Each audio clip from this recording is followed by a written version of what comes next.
The most common flow state on earth is reading, period. So reading is the most common flow state on earth. And let me take it a second one, because this is even crazier. Is it going to the bathroom? No, it isn't. But a good flow example. Well, people say, like, I meet people on, I'm at airports. They're like, oh yeah, I'm the executive director of the Flow Research Collective.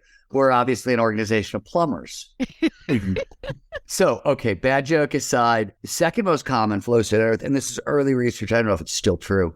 So there's two versions of flow. There's individual flow, me in a flow state, you in a flow state, or there's group flow. It's a shared collective version of a flow state. It could be interpersonal flow, two people lost in a great conversation, group flow, team flow, fourth quarter comeback in basketball or football, or a great rock concert, the band just totally comes together, or communitas. This is flow at scale. It's huge. When you go to a rock concert and everybody merges with the music and you're all clapping and sync and all, that's communitas, right? It's flow at scale.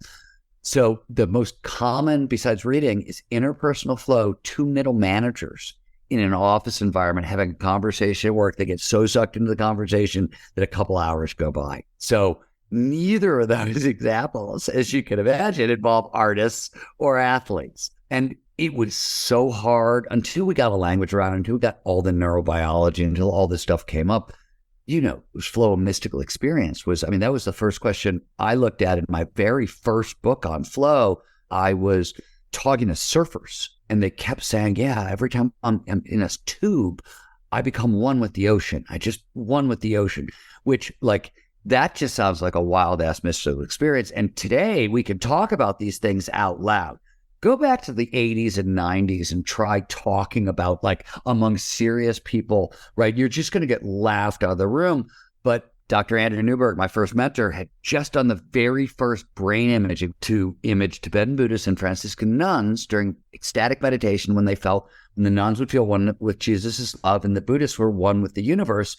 And I called him because I saw his research. I read his research and I was like, dude, what we're seeing with the surfers in this state that I think we're calling flow, is that the same thing that's going on? And he, to his amazing credit, said, well, I don't know, but it sure sounds similar. So let's find out together. And that was my sort of gateway. It wasn't just that I was curious about this and I was working on this stuff. It was that one of the best neuroscientists in the world said, I don't know, but that's a good question. And I'll help you figure it out. And so that was sort of how all this started.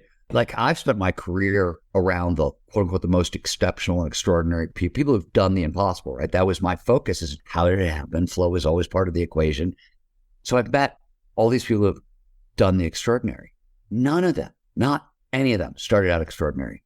Started out like you and me. They're average people. What they figured out is how their biology worked, and they did it over and over and over and over again. And across the boards, this is true with everybody I've met. And I say that I went out of my way for 3.5 decades to meet the most extraordinary people on the planet. It was my job.